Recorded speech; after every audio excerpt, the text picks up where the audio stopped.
বাবা জরিনা, সুন্দরী জরিনা। জরিনা কি শুনলাম জানো না তো?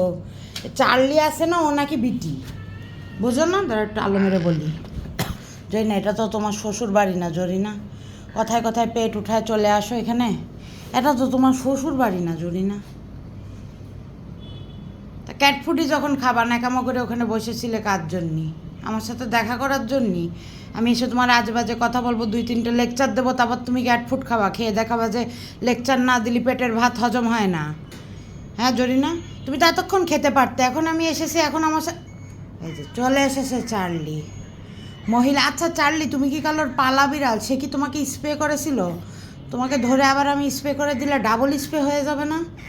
ব্যাপারটা তো বুঝতেছি না, কিভাবে কি করব, বুঝো না? তোমাকে একদিন ধরে নিয়ে ভেট চেক আপ করাইতে হবে, বুঝছো?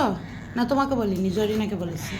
দাও জরিনা একটু শুল্কে দিই, জরিনা একটু শুল্কে দি, দাও জরিনা একটু শুল্কে দিই। নাকুচা জরিনা। চার্লি চার্লি এসে নাকের ময়লাটা আমার হাতের মধ্যে লাগাই দিল, দেখি একটু মুছে নি। দেখেছো কি ভালো বিড়াল? দাও তোমাকে একটু আদর করে দিই। বাবলু একটু আদর করে দিই। চার্লি, দিনকাল কেমন যায়?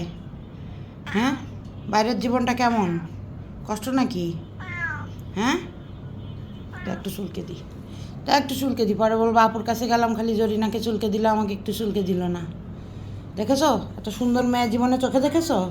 হ্যাঁ সিজোফ্রেনিয়া, কখনো এরকম সুন্দর মেয়ে চোখে দেখেছো? হ্যাঁ, থাকো তো খালি আন্টিদের নিয়ে। এই যে পুদু আন্টি, এই যে এটা কি জেলো আন্টি, এটা জন অবশ্য। থাকো তো সব আন্টিদের নিয়ে, সুন্দর মেয়েদের কদর তো বুঝো না। হ্যাঁ চার্লি, তুমি কেমন আছো?